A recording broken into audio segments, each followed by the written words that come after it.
Pantallas de la iglesia un gráfico donde hemos hecho un pequeño resumen de los 150 salmos que tenemos hoy por hoy en nuestras Biblias. Realmente el libro de los salmos no es un libro, son 5 libros. Y esos 5 libros se llaman en su idioma original Teilín. Y yo ya he dicho muchas veces que todo lo que termina en in es masculino plural. Teilín significa alabanzas. Teilá es alabanza, Teilín es alabanzas. Este es el libro de alabanzas, el himnario, el libro de canciones del pueblo de Israel, que hasta el día de hoy se siguen cantando muchos de estos salmos. Por eso es muy hermoso leerlos a menudo y memorizarlos y enseñarlos a nuestros hijos, enseñarlos a los que nos rodean, porque traen mucha bendición a nuestra vida. Hay salmos para todos los gustos. Hay salmos 100% mesiánicos, es decir, salmos que apuntan a la vida del Señor Jesucristo. Por ejemplo, un salmo que describe los sufrimientos de Cristo en la cruz, el 22. Hay salmos que son oraciones, por ejemplo el 90, el Salmo 90, que por cierto mi suegra Esperanza se lo sabe de memoria, con la edad que tiene, es una oración que hizo Moisés. Y esa oración de Moisés la tenemos en la Biblia, ¿verdad? Señor, tú has sido nuestro refugio de generación en generación, antes que los montes nacieran y fueran formados la tierra, ¿verdad? Ese es el Salmo 90. Tenemos el más extenso, el capítulo más extenso de la Biblia, el 119, el que todos ustedes saben de memoria, ¿verdad? El más pequeñito, el 117, que es la letra de una antigua canción que cuando yo me convertí se cantaba mucho esa alabanza, pero ya como que se ha olvidado. Alabad al Señor, naciones todas, pueblos todos, alabadle, bendecid su nombre, ¿verdad? Tenemos el famoso Salmo 133. Mirad cuán bueno y cuán delicioso es habitar los hermanos juntos en armonía. Tenemos salmos proféticos, salmos que son quejidos, lamentos, ¿verdad? Tenemos la oración de los ancianos, la petición, el salmo de los ancianos, el salmo de las personas que ya han pasado a otra etapa de la vida. Es un salmo precioso también. Pero todos esos salmos se fueron recopilando a lo largo de la historia en diferentes periodos. Y ahí les he puesto un gráfico en las pantallas de la iglesia para que ustedes vean el proceso que experimentaron los salmos hasta poder recopilar los 150 y tenerlos en nuestras Biblias. Por ejemplo, los primeros 41 salmos, del 1 al 41, se recopilaron, no significa que se escribieron, pero que se recopilaron en la época del rey David. Porque hay algunos de esos salmos que son antes de la época del rey David. Por ejemplo, el que le cité a continuación, el 90, que es de la época de Moisés. Pero esos 41 primeros salmos se recopilaron, se reunieron y posteriormente se añadieron al libro de los salmos en la época del rey David.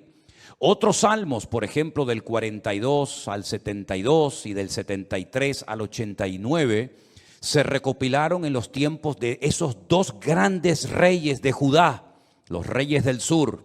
Estos 2 reyes fueron extraordinarios, Ezequías y Josías. Ezequías fue aquel rey que decidió meter el agua por debajo de Jerusalén para que si fuera sitiada, si los enemigos atacaban Jerusalén, no les cortaran el suministro de agua y se murieran de sed, esperando fuera los enemigos que Israel se rindiera. Todavía ese túnel subterráneo, esos túneles, mejor dicho, porque son varios, que llevan el agua por debajo de Jerusalén, todavía hoy en día se pueden visitar.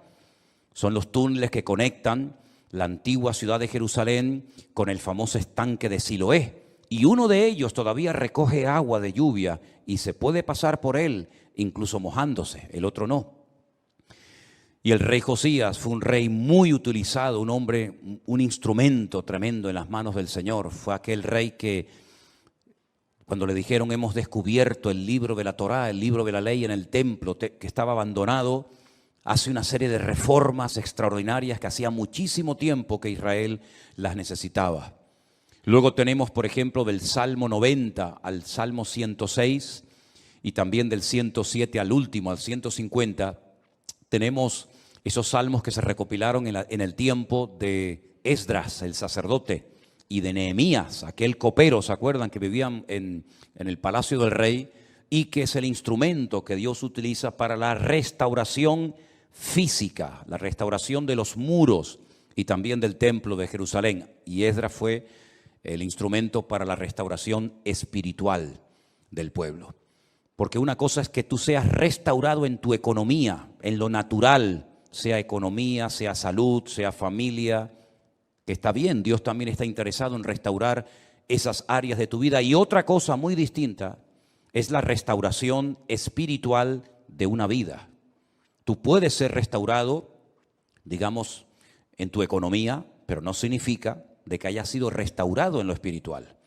Y si quieren ver un ejemplo claro de lo que estoy diciendo, vayan, por ejemplo, al famoso libro de Ezequiel, en el capítulo 37, cuando el Señor le dice a Ezequiel, ven que te voy a enseñar algo, y lo lleva al cementerio más antiguo del mundo, que está al este de Jerusalén, en el Monte de los Olivos, cementerio que tiene más de 3000 años, que se puede visitar hoy en día, que se conoce, bueno, el nombre que le dan los judíos hoy en día es el Bet Hayim, que es la casa de los vivos, pero realmente era el valle de los huesos secos, porque es un valle lleno de huesos, un valle lleno de muertos. Y el Señor, estando él en Babilonia, le muestra ese valle, ese cementerio, y le dicen, ¿tú crees que estos huesos vivirán? ¿Tú crees que volverán a la vida estos huesos secos en gran manera, que en algunos casos hay años y años que están ahí enterrados? Y el profeta Ezequiel le dice al Señor, yo no sé, Señor, lo que va a pasar con estos huesos, con estos muertos. Y el Señor le dice, predícales, profetízales a los huesos. Y dice que mientras les predicaba, comenzaron a levantarse esos huesos y se formaron cuerpos humanos, seres humanos, con piel, con tendones, con miembros, con cuerpos. Pero dice que eran como muertos vivientes, les faltaba el espíritu. No se movían, estaban ahí quietos como zombies. Y el Señor les dice, les falta el espíritu, profetiza, habla para que el espíritu entre en ellos. Y al final del capítulo 37, el Señor le explica al profeta Ezequiel lo que significa esa visión y le dice, esta es la casa de Israel. Estos son los hijos de Israel que van a experimentar un resurgir como pueblo, como nación, una restauración nacional, que en los tiempos de Ezequiel era impensable, pero que nosotros sabemos que se ha producido en el siglo XX, en mayo de 1948, los huesos secos, esparcidos por todas las naciones de la tierra, se levantaron en un solo día como pueblo, y ahí están, con su himno, con su bandera, con su tierra, con su capital. Pero la restauración espiritual aún no se ha producido.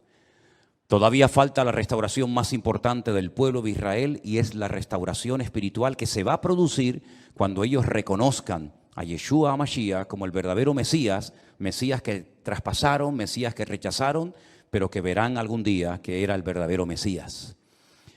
En los Salmos encontramos mucha información acerca de la restauración nacional y espiritual del pueblo de Israel. Encontramos que dicha restauración se llevaría a cabo a través de la obra de Cristo, del Hijo de Dios humanado y encarnado, que habitaría entre los seres humanos como un ser humano más. En los Salmos también encontramos al principio mucha información acerca del tipo de salmo que vamos a leer. Por ejemplo, hay salmos que en la parte de arriba pone Mictán. ¿Lo habéis visto alguna vez? Mictán. Y uno dice, ¿y eso qué significa? Mictán es una enseñanza profunda. Un salmo que ponga arriba como título Mictán es una enseñanza a tener en cuenta. Es una sabiduría expuesta por escrito para que el que la lea, el que la reciba, el que la cante, sepa que está cantando verdades muy profundas que nacen del corazón de Dios. Hay salmos que, por ejemplo, pone Salmo de Segilot, y significa que es un salmo que se tenía que tocar con instrumentos de cuerda, porque no todos los salmos se tocaban con instrumentos de cuerda, había otros que eran de percusión y otros de viento. Hay salmos que pone, por ejemplo, Shir LaMa'alot, salmo cántico de las subidas, que eran los salmos que cantaban los peregrinos cuando subían a Jerusalén 3 veces al año a celebrar la fiesta de la Pascua, la fiesta de los tabernáculos, que era la última, y en medio la fiesta de Pentecostés o la fiesta de Shavuot, las semanas. Y también algunos creen que había escalones en el templo de Jerusalén donde se ponía el coro y esos salmos de las subidas desde allí los cantaban.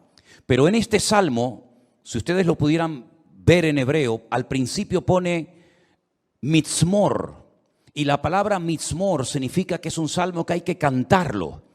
Nosotros como cristianos no tenemos esa costumbre, lamentablemente, porque el salmo nos indica que este salmo habría que cantarlo desde el versículo 1 hasta el último versículo, hasta el versículo 5. Nosotros lo hemos leído, pero realmente es un salmo que, según las instrucciones que Dios nos da, tendríamos que haberlo cantado. Y es la mejor manera de aprender capítulos enteros de memoria de la Biblia, poniéndole música. Y es la mejor forma de aprender, ya digo, capítulos y capítulos enteros de la Biblia. Ahora, el Salmo 127, que es el que se leía en esta tarde, si ustedes buscan su Biblia, empieza diciendo que si el Señor, el Eterno, Jehová, como dice la versión Reina Valera, no edifica la casa, en vano trabajan los que la edifican. Tenemos que explicar brevemente a qué se está refiriendo el autor de este salmo, que pudo ser David, que le escribió un salmo, una enseñanza a su hijo Salomón, o como opinan otras personas, pudo ser un salmo que lo escribió Salomón con una enseñanza que heredó de su padre, el rey David. Sea como sea, la declaración que hace el versículo 1 es muy interesante. Si Dios, el Eterno, nuestro Creador, no edifica la casa, en vano trabajan los que la están edificando. El sueño de David, que nunca lo vio cumplido, era construir un templo para su Dios.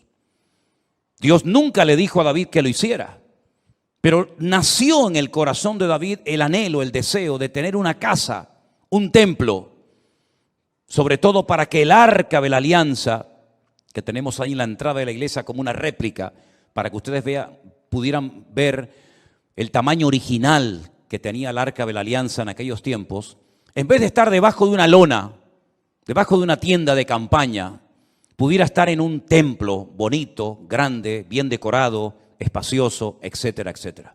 Ese era el sueño de David, pero nunca lo vio cumplido, porque el profeta Natán le dijo que él no tenía el aval, el respaldo de Dios, el permiso del Señor para construir dicho templo.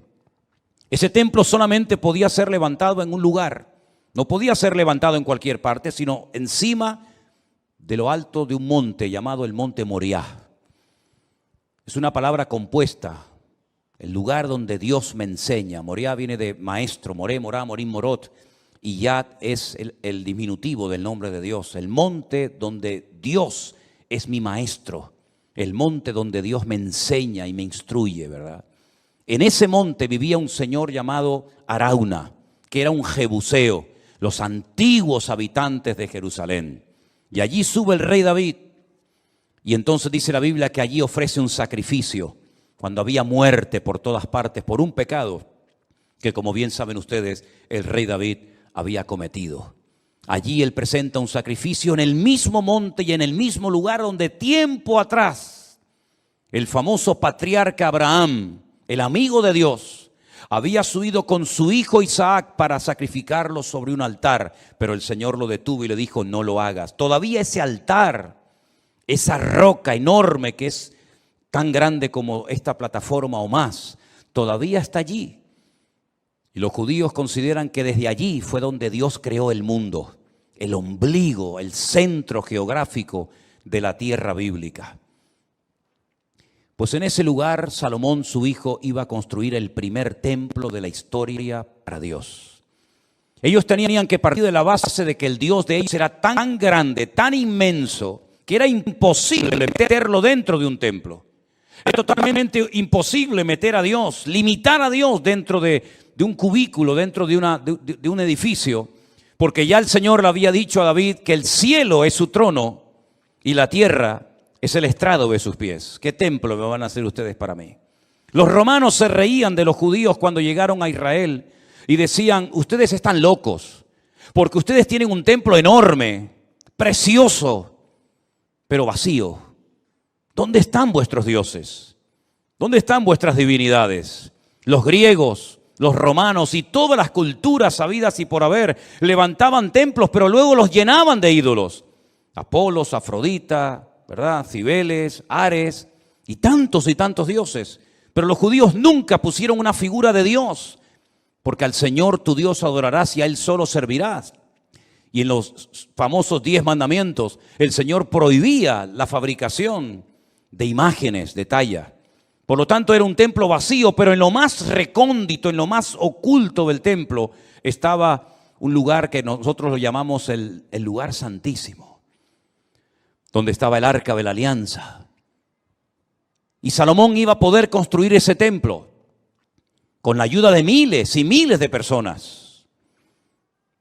Y podía estar tranquilo de que nadie le iba a atacar, porque su padre había estado durante años sometiendo a todas las naciones vecinas para que su hijo en tiempos de paz y de prosperidad pudiera construir el templo de Jerusalén. Lo tenía todo.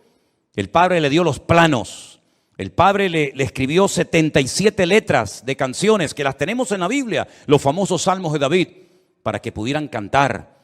Inventó instrumentos musicales, le dio oro, piedras preciosas, madera, plata, bronce, lo tenía absolutamente todo. Y además Salomón hizo un pacto con el faraón, que eran expertos en aquella época en la fabricación de megaestructuras, porque los judíos nunca habían hecho un edificio tan grande, y mucho menos para Dios. Cómo levantar aquellas piedras, subirlas a aquel monte, colocarlas una encima de la otra. Aquellas columnas, más de 70 columnas exactamente, de una pieza. Cómo iban a levantarlas, ponerlas a nivel para que aquella casa no se cayera. El templo no tenía arcos, como lo inventaron los romanos. Por eso los arcos le han permitido a las fabricaciones y a la arquitectura romana permanecer hasta el día de hoy. Pero eran columnas y era muy difícil poner aquello en pie. Hay, por ejemplo, en la ciudad de Jerusalén, en un lugar donde yo he llevado a algunos hermanos alguna vez, una columna entera que es como de aquí al fondo de la pared, que se quebró y allí la dejaron, y han pasado 2000 años y todavía aquella columna sigue allí. Él hizo un pacto con el faraón, se casó con su hija, hizo un pacto de no agresión. De hecho, su hija se murió en Jerusalén y hay en el torrente de Cedrón hay una pirámide pequeñita, recordando que allí está enterrada una mujer de origen egipcio, porque ella murió en Jerusalén. Y el faraón le ayudó a construir aquel hermoso templo. Pero Salomón sabía perfectamente que él podía tener el oro, la plata, los albañiles, los carpinteros, los canteros, absolutamente todo. Incluso había naciones que todos los años le traían, curiosamente, 666 talentos de oro. Multiplique 666 por 45, era una barbaridad de kilos de oro para ayudarle. Venían personas de todos los continentes de la tierra, unos le traían marfil, otros le traían diamantes, otros le traían de todo, pero él sabía que aunque lo tenía humanamente hablando todo, sin el respaldo, sin la ayuda del Señor, aquel templo nunca se iba a poder levantar. Y aquí hay una primera lección que tenemos que interiorizar nosotros como cristianos en el día de hoy. Nosotros nos podemos esforzar mucho y de hecho el esfuerzo forma parte de la vida cristiana. Esfuérzate y sé valiente, le decía el Señor a Josué, ¿verdad? Josué capítulo 1. Esfuérzate y pelea, le decía el apóstol Pablo a Timoteo. Pero por mucho que nos esforcemos, por mucho que trabajemos, por mucho que madruguemos o por mucho que trasnochemos, sin el respaldo, sin el favor de Dios, todo lo que hagamos nos sirve absolutamente para nada. ¿Cuántos dicen amén? Algunos creen que por trabajar más van a ganar más y se equivocan, porque la Biblia no enseña que para ganar más hay que trabajar más. Si usted quiere ganar más, no haga eso, porque lo está haciendo al revés. Si usted quiere ganar más, yo después le digo lo que tiene que hacer, pero no trabajes más para ganar más, porque vas a ganar menos y te vas a terminar agotando. Porque la Biblia dice en el Salmo que hemos leído que si el Señor no edifica la casa, en vano, y esa palabra en vano, esa expresión en hebreo en vano, significa para que no llegues al agotamiento físico y mental. ¿Qué les parece? Para que no llegues a un momento que digas, ya no aguanto más, estoy reventado, estoy cansado. Llego el fin de semana, quiero descansar y el lunes voy igual de cansado, peor. Y vas acumulando cansancio y durante la noche no duermes. Cuando dice el Salmo 27 que una de las bendiciones de Dios es poder dormir tranquilamente por la noche. Dice que a sus amados el Señor les dará el sueño. Y hay muchas personas que darían cualquier cosa con tal de poder dormir en paz, como nosotros, los hijos de Dios, que hemos aprendido a depender y a descansar en el Señor, podemos dormir en paz. ¿Cuántos dicen amén? No sé por qué nos han hecho últimamente a Elena y a mí una pregunta, me la hacen de vez en cuando, por internet, por WhatsApp, por correos, incluso hasta en persona. ¿Ustedes están durmiendo bien? Y preguntamos, ¿y por qué nos hacen esa pregunta? Sino pues con todo lo que tienen, todo el jaleo de atender gente de aquí y llamar, ¿ustedes duermen bien? Y la respuesta de Elena siempre es la misma, dormimos perfectamente. Porque nosotros hemos aprendido a descansar y a depender únicamente del Señor. No entramos en estrés, ni en nervios, ni en agobio. No perdemos la paz absolutamente por nada. ¿Por qué? Porque la obra no depende de nosotros. La obra depende del dueño, de la cabeza. Y el dueño y la cabeza es nuestro Señor Jesucristo. Me da mucha pena, mucha lástima cuando veo a cristianos agobiados, cargados, estresados, con la tensión disparada. Perdonen si alguien se siente aludido, yo es que no le he tomado la atención nunca a ninguno de ustedes, por eso hablo desde la libertad, porque claro, va a decir, ¿este hombre cómo sabe que tengo yo la tensión alta? No, yo no sé nada, pero el Señor lo sabe todo. Pastillas para poder dormir, claro, después pastillas para despertarte. Agobiado, estresado, que no llego a fin de mes, que no pago el colegio de los niños, que los libros, que esto, que lo otro. Y yo he cumplido recientemente 60 años. No me da ninguna vergüenza decirlo, al contrario, estamos orgullosísimos de los 60 años que tenemos.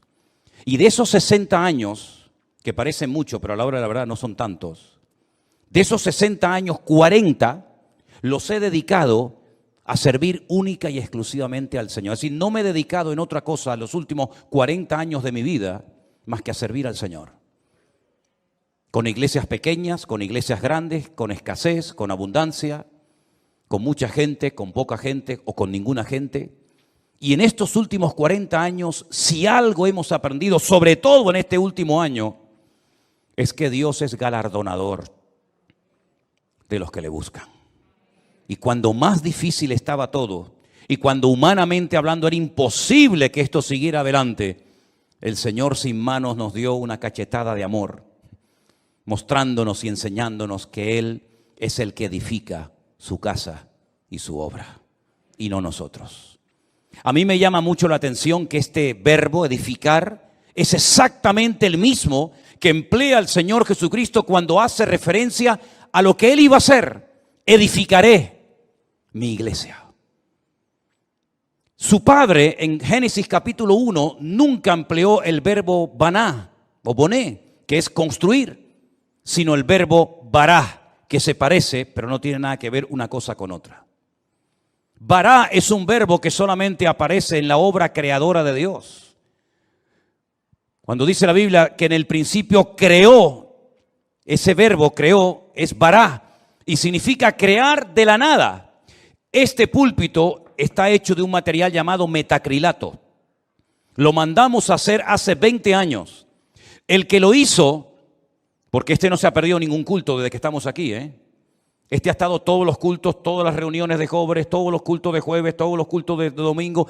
Este que está aquí, o esto que está aquí, ha estado siempre aquí. Pero el que lo hizo, no lo creó, lo hizo utilizando una materia prima, metacrilato. Y el púlpito que tenemos en la iglesia del Puerto de la Cruz es de madera. Y alguien lo hizo, no lo creó, utilizando la materia prima de la madera. Pero el verbo bará en Génesis capítulo 1 es crear de la nada. ¿Y cómo Dios creó sin utilizar materia prima? Sin utilizar tierra, sin utilizar piedra, sin utilizar madera, con el poder de su palabra. Dijo Dios, sea la luz, y fue la luz. Y dijo Dios, y todo lo que Dios decía se materializaba por el poder de su palabra. Pero curiosamente el Hijo, cuando viene a este mundo hace 2000 años, Él no dijo, crearé mi iglesia de la nada. No dijo eso, sino dijo, edificaré. Y si juntamos, y tenéis memoria para recordar esto, el Salmo 127 dice Salomón, si Dios no edifica esta casa, en vano estamos trabajando nosotros aquí. Estamos perdiendo el tiempo. Nos estamos desgastando. Vamos a llegar a la extenuación, al agotamiento, si Dios no respalda esta obra. Porque Él sabía que esa obra no dependía de sus obreros, de su sabiduría, que era mucha y la tenía, de su dinero, que era mucho y lo tenía. Él sabía que aquella casa no era una casa particular, no era una sinagoga, no era un colegio, era la casa de Dios. Y la casa de Dios solamente se podía utilizar esa palabra, esa expresión para hacer referencia al templo. Yo sé que hay gente que dice, hermanos, bienvenidos a la casa de Dios. Está mal dicho eso. Porque esto no es la casa de Dios. Esto es un local donde se reúne la iglesia, pero esto no es la casa de Dios. Dios no vive aquí. Si esto fuera la casa de Dios, yo no me voy de aquí ni a palos. ¿Cómo me voy a ir de aquí si mi Dios vive aquí? ¿A dónde me voy a ir? Nos tendríamos que venir a vivir aquí. Pero esta no es la casa de Dios. Pero en aquellos tiempos, cuando Salomón dice, si Jehová no edificare la casa, ¿a qué casa se refería? A la casa de Dios. Él sabía que esa casa no iba a poderse terminar si no tenía el respaldo de Dios. Por eso el Señor Jesucristo pudo decir, yo edificaré mi iglesia. Porque Él dijo, todo lo que hago y todo lo que digo, lo hago porque mi Padre me da autorización y me apoya para hacer y decir lo que hago. Por eso la iglesia ha permanecido en estos últimos 2000 años con persecuciones, con todo tipo de regímenes políticos, con falsas doctrinas, con divisiones, etcétera, etcétera. ¿Por qué? Porque el que la está fabricando no es el hombre, el que la está construyendo es el Señor Jesucristo. Y nosotros somos piedras vivas en ese edificio, pero la piedra angular, la que soporta todo el peso, es nuestro Señor Jesucristo. La piedra que desecharon los edificadores ha venido a ser la cabeza del ángulo. Bendito sea Dios. Piná, Rosh Piná. Eso es, Rosh Piná. Hay un pueblo en Israel muy bonito que se llama Rosh Piná, que significa la cabeza del ángulo. Pero este salmo, ¿sabes? Te da una calma, te da una paz impresionante, porque no tienes que estar dependiendo de tu esfuerzo personal, sino del respaldo de Dios. Y yo le hacía esta mañana a los hermanos del Puerto de la Cruz 2 preguntas que se las voy a hacer ahora a ustedes. ¿Dios está respaldando lo que estás haciendo? Piensa bien, ¿eh? Todos no vamos a ser pastores, todos no van a ser predicadores, evidentemente. Pero todos y cada uno de ustedes, de nosotros, nos dedicaremos en la vida a algo. Pero mi pregunta es, ¿a eso a lo que hoy por hoy te estás dedicando, tú notas en tu vida el favor de Dios, el respaldo de Dios? Si la respuesta es sí, yo siento que en mi profesión, en mi carrera, en mis estudios, en mi trabajo, yo siento y noto que el respaldo, que la bendición de Dios está conmigo. Gloria a Dios, no sabes cuánto me alegro, hermano. Pero si la respuesta es no, entonces ¿por qué lo estás haciendo? Si sabes que Dios no te ha mandado a hacer lo que estás haciendo, ¿cómo te atreves a hacerlo? Porque la segunda pregunta que les iba a hacer es, ¿por qué estás haciendo lo que estás haciendo? ¿Para ganar un sueldo? Es decir, ¿tú sabes que no estás haciendo lo que Dios quiere? Esa no es la voluntad perfecta de Dios para tu vida, pero igualmente lo haces porque a final de mes un señor te pone un sobre con un dinero para poder cubrir tus necesidades. Así es como tú te has montado tu vida cristiana. ¿Te ves haciendo lo que estás haciendo tus próximos 10 años, 20 años de tu vida? ¿Ese es el futuro de tu vida? ¿Dedicarte a lo que estás haciendo? Si es la voluntad de Dios, gloria a Dios, siga adelante. Pero como la vida es tan corta y cuando te des cuenta pasó, ¿cómo hay creyentes que se han dedicado toda la vida a hacer lo que saben que no era la voluntad de Dios perfecta para ellos, pero al fin y al cabo lo hacían para al final de mes recibir un sobrecito con un hueso que te daba un señor que le sobraba de todo, que a veces no te pagaba lo que tú merecías por haber trabajado tanto, pero dependías de él hasta para poder poner un poco de gasolina a tu coche o comprar una compra, hacer una compra en un supermercado. Para eso murió el Hijo de Dios en una cruz, para que viviéramos como la gente del mundo, sin marcar una diferencia y sin demostrarle al mundo que Dios nos enseñó a nosotros en su palabra un estilo de vida diferente.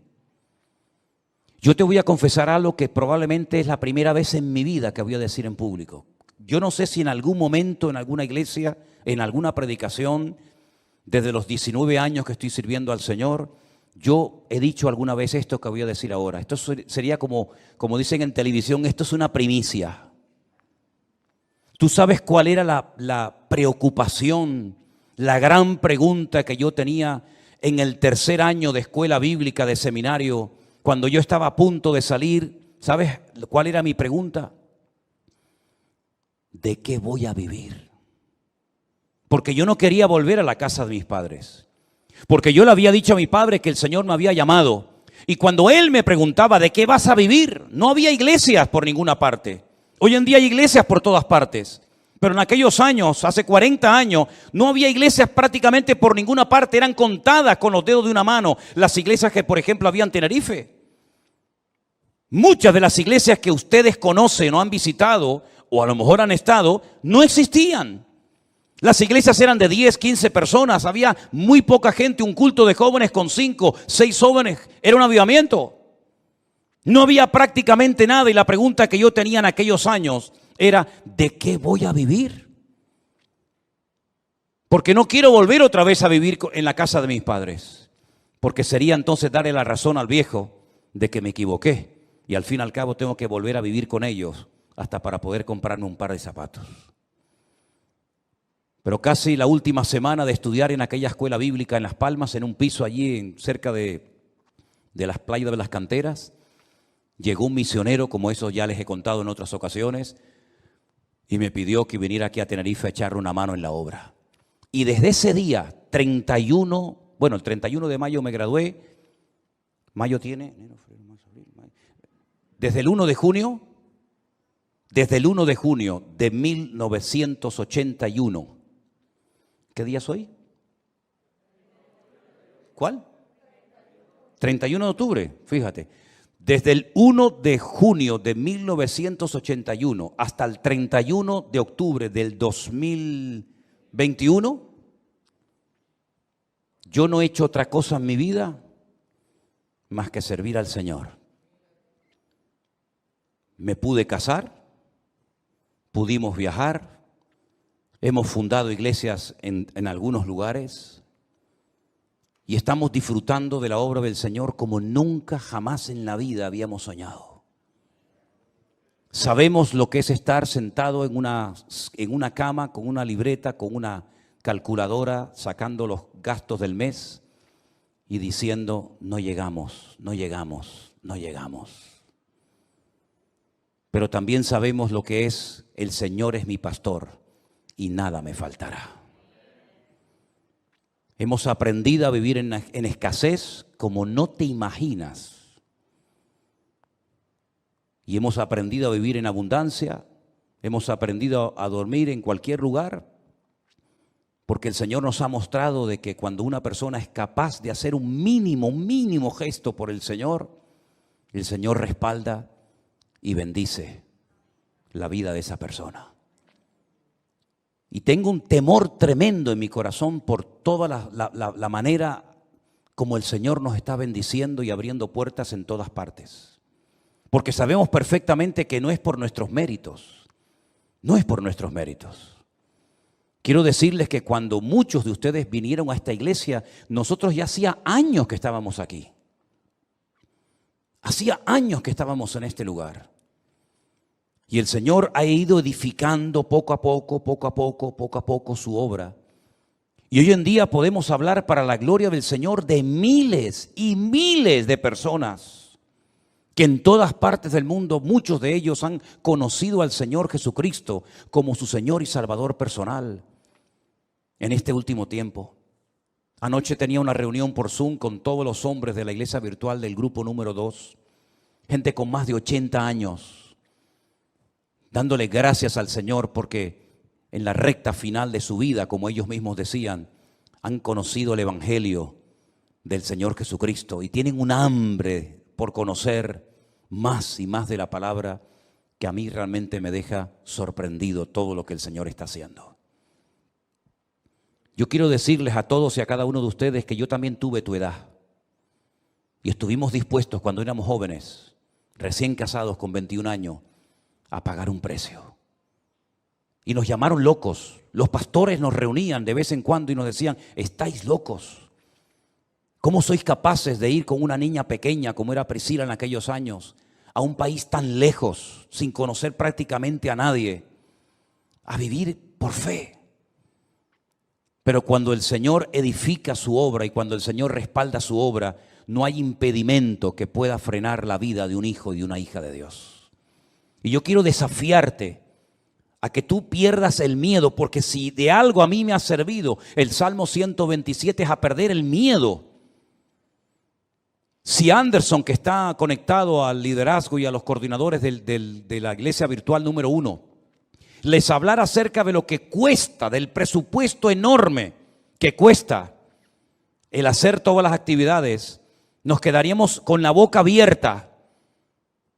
Pero el Señor ha suplido de una forma increíble, porque el Señor es galardonador de los que le buscan, y cuando Él edifica la casa, no hay nada ni nadie que la pueda detener.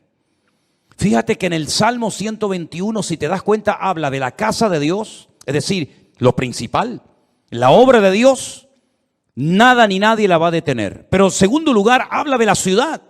Si Jehová no guardare la ciudad, en vano vela la guardia. Este versículo, cada vez que me tocaba a mí guardia en el ejército, y te daban todas las balas y la metralleta y el armamento para estar de guardia, yo siempre lo decía en alta voz: si el Señor no guardare la ciudad, en vano vela la guardia. Porque todo lo que hagamos, todo tu esfuerzo personal, y que conste, quiero dejar bien claro, por favor, hermano, que el Salmo 127 no es un salmo que apoya al perezoso, al vago, al negligente. No, no, al contrario. El esfuerzo forma parte de una vida cristiana normal, pero todo nuestro esfuerzo, nuestro sudor, nuestro trabajo no sirve de nada si el Señor no respalda lo que estamos haciendo para Él. Absolutamente de nada. Luego es un golpe al ego del hombre, porque la gloria no me la llevo yo. Yo he sido el que he edificado, como decía Salomón, Nabucodonosor, ¿se acuerdan? Yo fui el que levanté la gran Babilonia. Y al final tuvo 7 años viviendo en un monte como un animal, para que el Señor pudiera arrancar de su corazón la arrogancia y el orgullo. Porque una persona arrogante, acomplejada u orgullosa no es digna de estar sirviendo al Señor. Una persona con orgullo, una persona que se le sube a la cabeza lo que tiene, lo que es o lo que hace, es una persona que no está capacitada para estar al frente de una obra. Por eso a mí me da alegría ver al hombre más sabio de la tierra, a uno de los hombres más ricos del mundo, como era Salomón, que cuando la reina de Saba vino y lo visitó, le dijo: lo que me contaron no es ni el 1% de lo que ven mis ojos. Que él reconozca que el éxito de aquella obra no estaba en él, sino estaba en su Dios. Y nosotros tenemos que aprender hoy más que nunca que tenemos que aprender a depender de Dios. Y eso hay que enseñárselo a nuestros hijos y hay que enseñárselo a los jóvenes de la iglesia, para que nos demos cuenta de que en estos tiempos donde la economía está en crisis y donde el mundo irá, según la Biblia, de mal en peor, nosotros estemos preparados y sepamos adaptarnos a las circunstancias y no perder la paz ni el equilibrio, porque el Señor es nuestro Dios y estará con nosotros todos los días hasta el fin del mundo. Madrugar y trasnochar sin el respaldo de Dios no sirve absolutamente para nada. El Salmo 127 es un salmo donde el Señor nos muestra que cuando dependemos de Él podemos estar tranquilos. Y mire lo que dice: por demás es que os levantéis de madrugada y vayáis tarde a reposar, por demás. Y que comáis pan de dolores, pues que a su amado dará Dios el sueño. Y ahora yo te pregunto a ti, ¿y ustedes cómo duermen? ¿Dormiste bien anoche? ¿O estabas dando vueltas y vueltas y vueltas en tu cama sin poder conciliar el sueño? Una de las señales de que nuestra alma está alineada con Dios es que nuestro cuerpo y nuestra mente puede descansar tranquilamente durante la noche. Una mente atormentada sin la paz de Cristo, sin tener esa comunión con el Señor, es imposible que tu cerebro pueda descansar durante la noche y dormir tranquilo sabiendo en quién has confiado. Fíjate lo inútil que es rodearse de cosas o de personas para que te protejan y para que te ayuden cuando no está el Señor controlando tu vida, tu economía, tu matrimonio, tu ministerio, tu iglesia, etcétera, etcétera. Por mucha gente que te rodee, por muchos amigos que tengas, por mucha economía que tengas, no sirve absolutamente de nada. Y te voy a poner un ejemplo tremendamente gráfico para que veas lo inútil que es rodearse de personas creyendo y confiando en ellos en vez de confiar y descansar en las promesas del Señor. ¿Os acordáis de Saúl? ¿Sabéis quién era Saúl? Sí, ¿verdad? El primer rey de Israel. Estaba obsesionado con matar al rey David o con el joven David. El rey en aquella época dormía en el centro del campamento.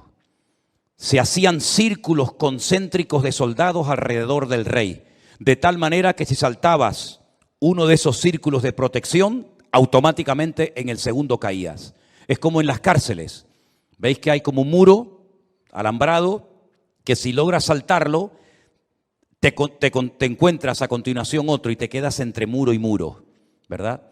En muchos bancos en la península, aquí en Canarias no se ve, pero en muchos bancos en la península tocas un timbre, te abren una puerta, entras, se cierra detrás de ti y la otra no se abre hasta que se cierre la anterior, para que así te quedes entre una y otra. El rey Saúl dormía rodeado de centenares de soldados y de su guardia personal en el centro del campamento. David una noche bajó de las montañas y atravesó el primer círculo, el segundo, el tercero y hasta el mismo lugar donde estaba el rey Saúl dormido.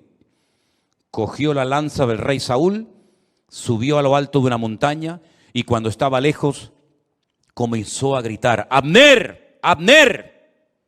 ¿Qué haces? ¿Qué forma de proteger al rey es esa?